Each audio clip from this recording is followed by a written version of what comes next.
it was something that was so incomprehensible. It was just it's hard to understand the level of human cruelty. That was a horrific night, as you can imagine. There's many nuances and complexities to it, but at the end of the day, I lost it, and I guess what I would say, you just never know what somebody. After weeks of speculation tying Diddy to Will Smith, Will is finally coming forward to address the rumors and set the record straight about what really happened. Next, he'll be one of the first dudes that they'll probably pull to the side and say, yo, well, you say that your man, I heard you on TMZ say that he never did this and he never did that, but ain't this you? If those pictures or those films or anything like that exists, you know what I'm saying? That's what they pay those agents to do. So, of course, I don't believe that none of the people who are his celebrity friends is going to speak or say nothing until they're either contacted or they know what they really got. So you feel like they might be worried that they might be on tape at one of Diddy parties doing something they wasn't supposed to be doing? Diddy had, bro, can you imagine? He had every room taped and bugged, and they found little bugs or little tape recorders. I mean, little those micro projectors or whatever like that, or video cameras. They found them in the house, bro. So by them having those things in the house, and people know there's drugs, there's alcohol, there's loose women, there's loose men, woman on woman, man on man, all kind of crazy shit. Bruh. They just wondering who or when they're going to let this stuff be known. But not only celebrities, I don't think it's only celebrities going to be shook. He had politicians in there. He had princes in there. He also had a couple of preachers in there.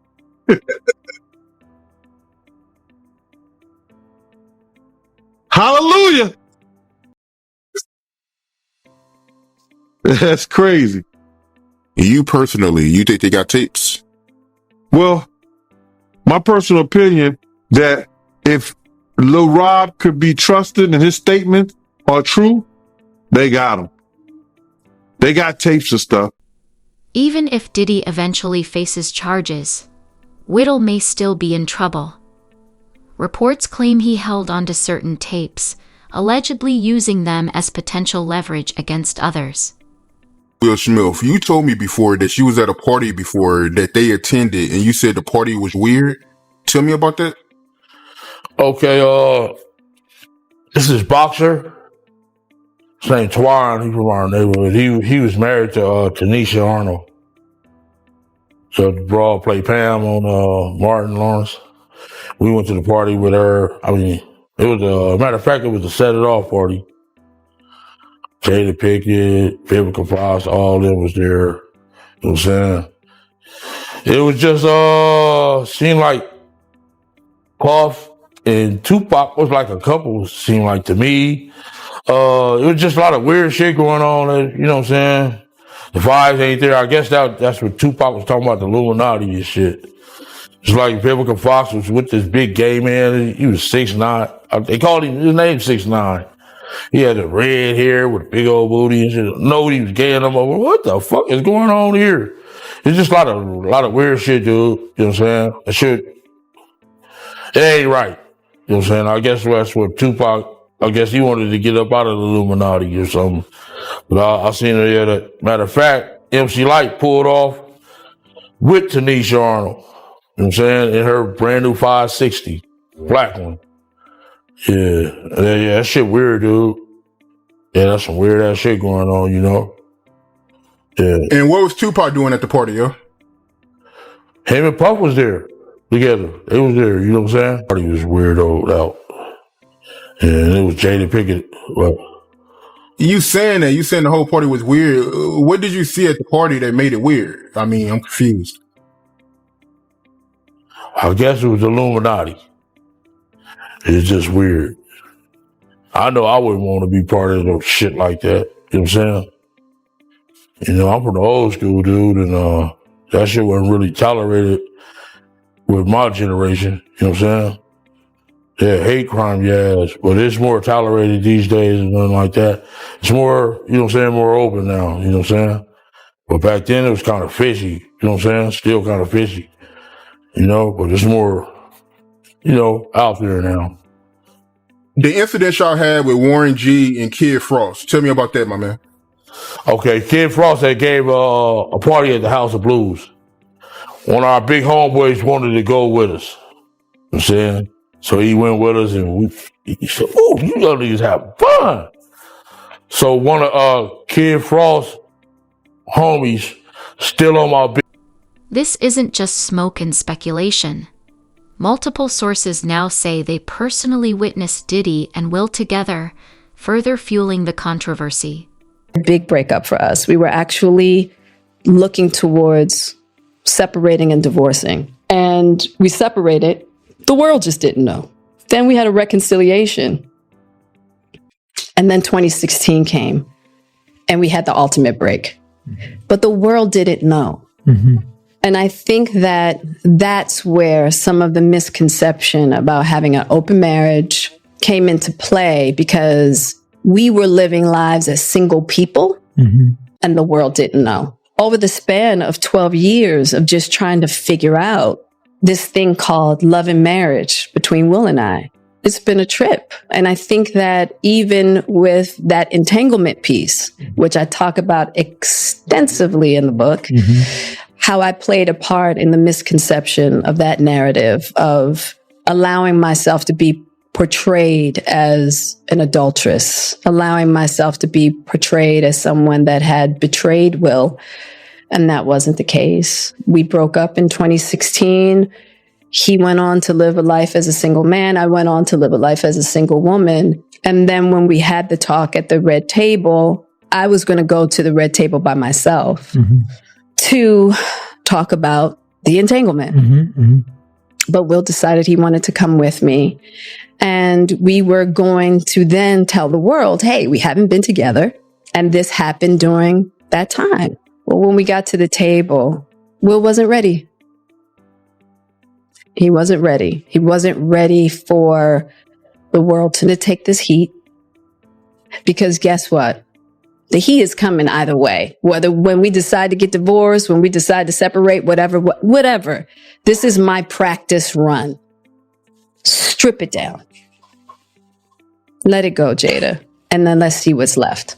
I didn't have to put that particular show out, but I had already gotten myself so ready for that journey for myself. And to me, that was moving closer to my freedom than holding back and creating a narrative that I felt like was just going to entrap me more. And as difficult as it's been, because the irony is I spent so much of our relationship having this open communication between he and I, creating this beautiful friendship of authenticity and honesty. And so to be labeled as someone who had cheated on him was devastating, but it also put me in a position where I had to learn how to let go of what anybody thought about me and really be 10 toes down on understanding who I am and being able to walk in that. You know, it's kind of like that is the walk when they talk about walking on hot coals. It's like creating that level of when we talk about that inner world work, and creating that like strong foundation within yourself of knowing exactly who you are, no matter what other people think about you. I mean, I've gotten that to a certain degree. And so that was a very challenging moment. And I talk about it in the book because I feel like so many people are challenged in that way of like, how can I just walk in this world and be okay with myself no matter what? And I talk about the journey, you know, really extensively in the book. But there've been so many misconceptions about my relationship with Will. But I think that everybody suffers misconceptions. Once again, whether you're head of the PTA and your husband's that doctor and you're the lawyer, you know what I mean? And you're like the creme de la creme of your friend group or, you know, of your community. And so everybody's expecting you to have a certain kind of marriage. And marriage is a journey, you know, and it's a journey towards learning how to love yourself and learning how to love your partner. And there's not one way to do it. And everybody, I think we do that journey a real disservice of trying to make it this cookie cut thing. Like, no, you can only do it this way. It's no surprise this has taken a toll on Jada. She's been carrying this burden for years. And looking back at 2016, the signs were already there. Story about how Puffy wanted to fight Will Smith over Jennifer Lopez. Oh man.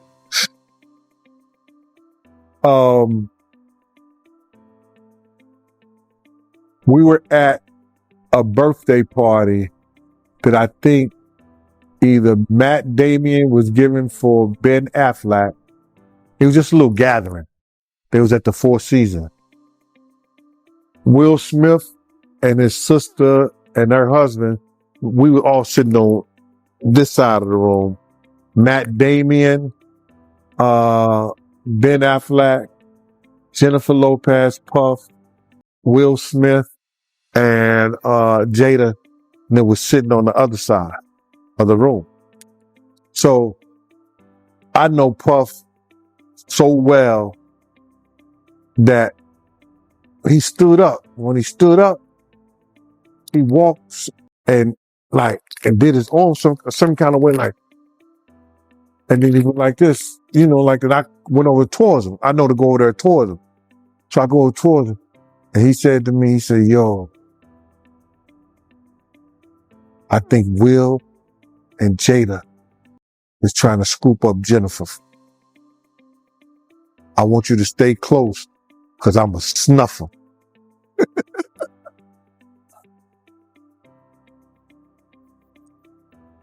I said to myself, Will Smith gonna beat the shit out you. Now, Puff could scrap now, but I don't think he could beat Will Smith. He said that shit. So I didn't go back over there where Will Smith's sister and her husband was. I stayed about, if he snuffed Will,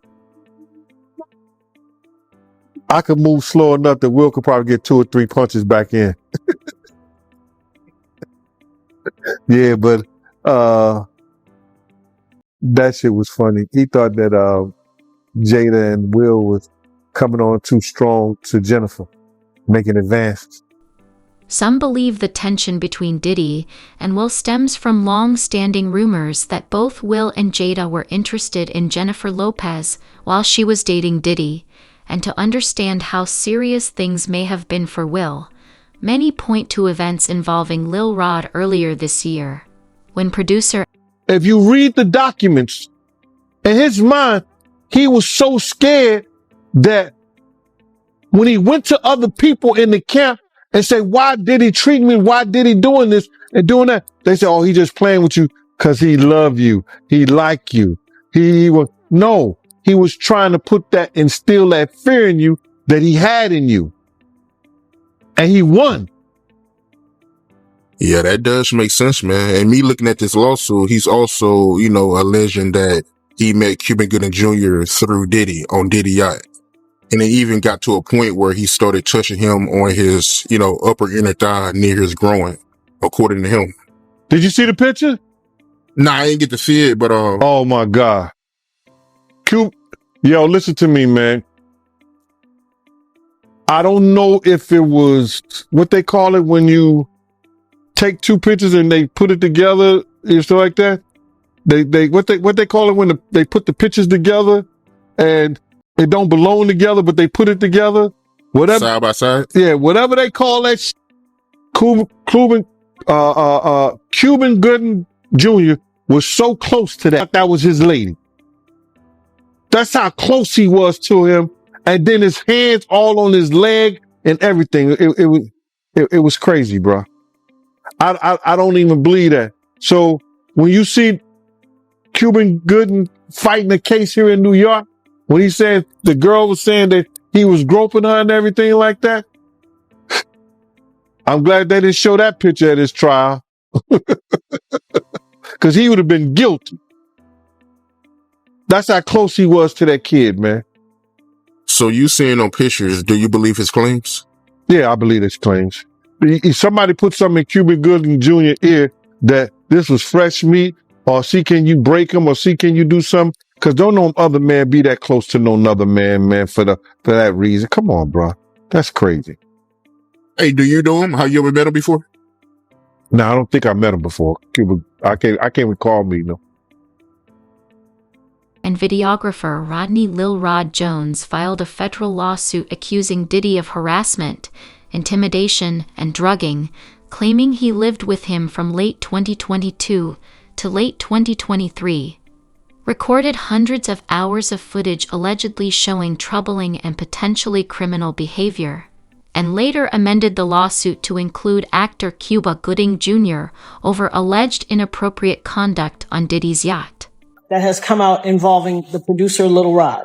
So basically his last two lawsuits, or last two major lawsuits, the one with Cassie, she made mention that Puffy made her carry his guns into nightclubs and wherever they went. And he threatened her to make her feel like she had to do so. And while there were lots of things of importance, that stood out to me. And I'm going to tell you why. In this lawsuit with the producer Little Rod, they were both SA'd by him and threatened and physically harmed.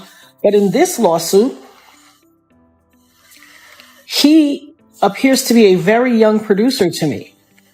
But he said something very specific. As a means of threatening him, Puffy said, that's why I shot up the club in New York back in 1999 and let Shine take the fall for it. Let me tell you why that's of utmost importance to me. Because I am the woman who he shot in the face in that 1999, December 27th, 1999, Club New York shooting. I have told everyone ad nauseum since then, even the surgeon who did the surgery to take the bullet, I literally have told everyone and never changed what I said. I watched him. I got pow-powed in the face. I watched him fire the gun. I've said it all this time. Even the surgeon who did my surgery to take out part of the bullet fragments that was aspirating into my lungs and try to remove as many bullet fragments as possible, testified in the criminal trial that while they were putting me under, I was screaming, Puffy, pew pew me in the face. He testified in the criminal trial. It is in the record. They all knew he did it. Everybody knew he did it. But he paid off the club bouncer named Sharice and all these other people and the club owners with their video to hide the video. That's his MO. I told everybody that. This man almost took my life, has traumatized my life, has caused undue harm irreparable damage to my life, lied his behind off. I've had all these youngins on the internet harassing me, swearing that I'm making it up that he did it. And look what he did to Little Rod. He threatened him. Oh, you don't think I bust my gun? I shot up the club in Club New York and let Shine take. Well. It only took 24 whole years for it to come out. You see this tattoo? This commemorates me getting shot. It took 24 years for him to come out and say it. I've been saying it all along, but y'all pick and choose who y'all want to believe. Oh, baby, you ain't seen nothing yet. Not only did he pew me in the face, he also set off a course of harassment against me for the past 24 years. When I tell you the things I went through, there was a time in 2017 and 2018 where I got 7 flats on my BMW. 7, the same tire, in a 2-year span. 7 on the same tire, and they were all new. Every time it happened, I had to get a new tire. I have the pictures to prove it. Harassing me. You want to know why?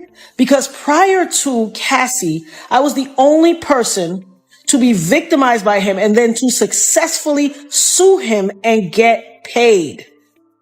And he had to pay me out of his pocket.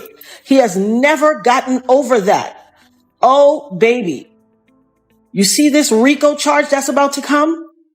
This conspiring and pew-pewing up the club and ruining or attempting to ruin my life? As God as my witness, I will not stop until you suffer every single iota of. I had some youngins on the internet that ain't even old enough, that weren't even alive when it happened, arguing me down, cussing me out, calling me everything but a child of God. Go check Instagram. It's there. Harassing my life. Harassing me. Oh, you lying. He ain't do that to you. You just want clout. You just chasing clout. What is that to chase clout about? How is that clout chase worthy? It doesn't even make sense. Well, I guess it will make sense in this new generation, but you better believe I will have my say. I will have my say. Hashtag having my say. Hashtag the dopest nerd ever. Hashtag Ebb Talks. Y'all ain't seen or heard nothing yet. According to the lawsuit, Diddy's inner circle allegedly enabled his behavior, giving him access to high-profile figures through exclusive parties attended by athletes, musicians, political leaders, and even royalty, reportedly including Prince Harry, while at the same time Shine, born Moses Barrow, is revisiting the infamous 1999 nightclub shooting involving Diddy. I see. How you feel about the victim of the club shooting? I gotta ask you about this, man. How you feel about her coming out now saying that, Diddy, he shot her and not Shine? How you feel about that? Well, the way I feel about that, the case is closed, bro. It can't be no double jeopardy. It can't be no retrial, because they already had a trial and a man was convicted for her injuries. A man already did time for her injuries. You understand?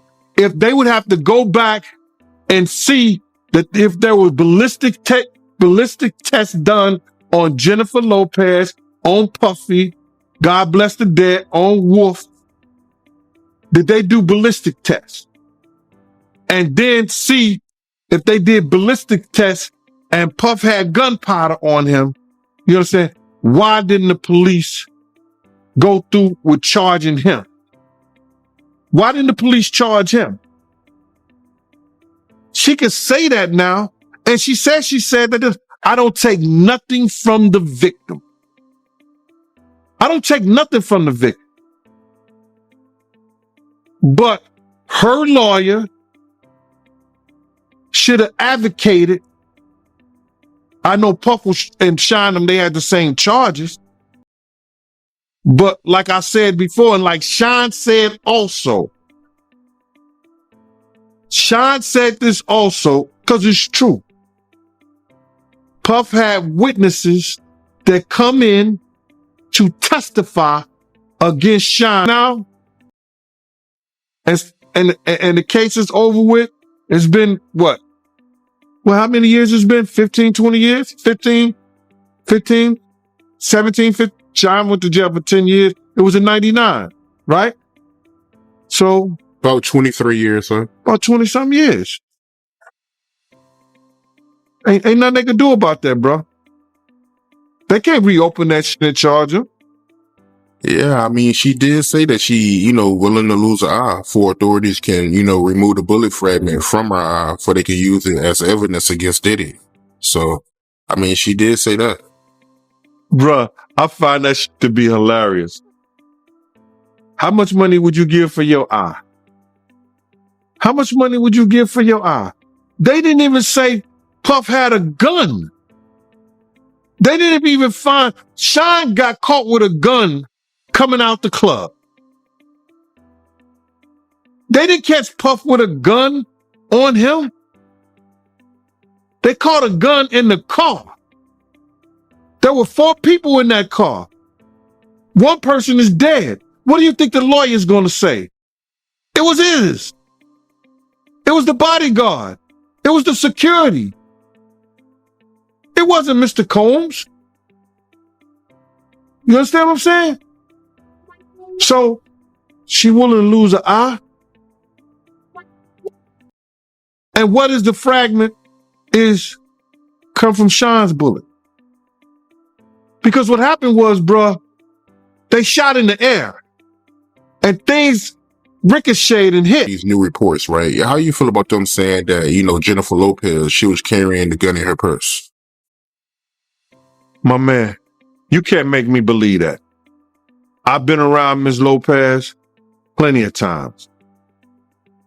And even though they say Jenny from the block, she didn't rock like that, bro. For real, for real. I've been around Ms. Lopez a few times. More than a few times. You understand what I'm saying? She did not rock like that. She don't get down like that, bro. Not at all. She wouldn't be carrying no gun for no Puffy. Not at all.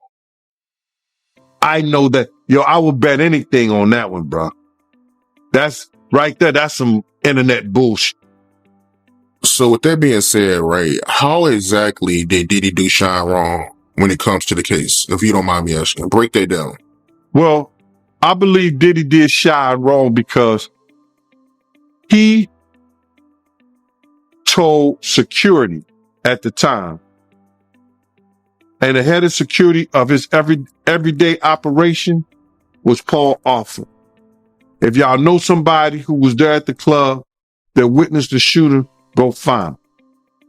People was found by security. And there's no shortage of online accounts revisiting that shooting, especially as G and Deal once again drop jaw-dropping revelations, keeping the internet buzzing. That brings us to the next voice, Episode 8. And that's a wrap for today, folks. Thanks for tuning in. Be sure to like, subscribe, and stay locked in for more updates. See you next time.